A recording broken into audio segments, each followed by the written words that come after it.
मान्यवर मुख्यमंत्री द्वारा शंखारी मनमत मनोज श्रुतिपीठर उद्घाटन जिले में 2215 कोटी टंकार विभिन्न प्रकल्प शुभारंभ। बालेश्वर स्थानीय पुलिस लाइन पड़िया अनुष्ठित एक स्वतंत्र कार्यक्रम में मान्यवर मुख्यमंत्री नवीन पट्टनायक आभासी माध्यम जिलार 2215 कोटी टंकार विभिन्न प्रकल्पर शुभारंभ करने सहित महान बरपुत्र मनमत दास और मनोज दास को श्रद्धांजलि अर्पण करी मुख्यमंत्री प्रतिभा और ज्ञान बल सारा देश को गर्वित करिसंती। इतिहास और साहित्य क्षेत्र में तांकर अवदान से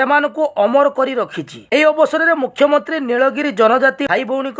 लाभ योजनार शुभारंभ करथिले। या द्वारा सेमाने लघु वनजात द्रव्य उपरे गोष्ठीगत जंगल अधिकार पाई परिबे। या सहित रेमुणा विज्ञापित अंचल परिषदर बस्ती लोकों को जागा मिशन जमी अधिकार प्रमाण पत्र मध्य प्रदान करा जायतिला। से कहिथिले जे 5टी अध्यक्ष जिला गस्त समय बालेश्वर लोक माने जो प्रस्ताव देइथिले ताहाको भित्ति करी से आज जिले में 2215 कोटी टंकार विभिन्न प्रकल्पर शुभारंभ करिसंती। एही अवसर में बालेश्वर शहर पर सिटी बस सेवार मध्य शुभारंभ करथिले। 5टी तथा नवीन ओडिशा अध्यक्ष कार्तिक पांड्यान कार्यक्रम को संयोजना करथिले। कार्यक्रम में पर्यटन ओडिया भाषा साहित्य संस्कृति तथा अबकारी विभाग मंत्री अश्विनी कुमार पात्र सदर विधायक स्वरूप कुमार दास सिमुलिया विधायक ज्योति प्रकाश पाणिग्राही जिला परिषद अध्यक्ष नारायण प्रधान उपस्थित रही उद्बोधन देइथिला बेले परिशेष में जिलापाल दत्तात्रेय भाऊसाहेब सिंधे धन्यवाद अर्पण करथिले। आज बालेश्वर जिला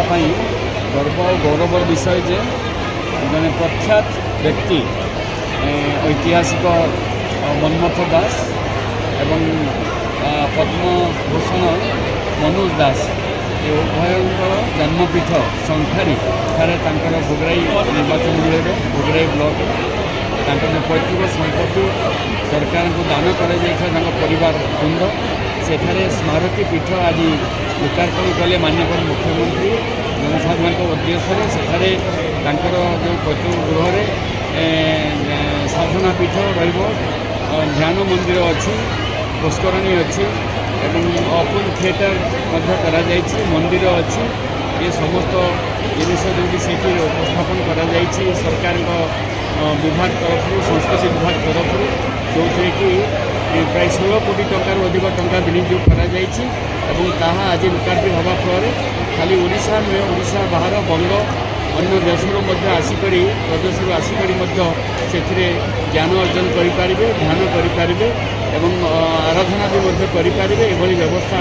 आज हो माननीय मुख्यमंत्री नवीन पट्टनायक को निश्चित भाव में मुझे कृतज्ञता जिलावासी मो पक्ष जनईबी जो गर्व अच्छा बालेश्वर ओडिशार गर्व मनोज दास और मनोज दास स्मारकी को स्मृति तथा नवीन ओडिशार अध्यक्ष टीके पांड्यान महोदय जी की सदा सर्वदा माननीय मुख्यमंत्री चिंताधारा को आगे बढ़ाने जो प्रयास रखते सहित मंचासीन समस्त अतिथि बालेश्वर आजिकल ऐतिहासिक दिन में जोड़ी जनसाधारण को निवेदन करी गवेषक मनमथ दास एवं पद्मश्री मनोज दास स्मृतिपीठ लोकार्पण उत्सव या सहित बालेश्वर जिला विभिन्न उन्नयनमूलक प्रकल्प पाखापाखि 2215 कोटी टंका प्रकल्पर शिलान्यास एवं शुभ उद्घाटन अवसर उद्घाटन अवसर या सहित सिटी बस शुभ उद्घाटन आदिवासी भाई भौणी कम्युनिटी फॉरेस्ट राइट अधिकार पत्र बंटन एवं जागा मिशन जरिया हिताधिकारी पट्टा बंटन उत्सव ये अवसर में प्रिय मुख्यमंत्री नवीन पट्टनायक पुणी थे स्वागत के धन्यवाद जनावा।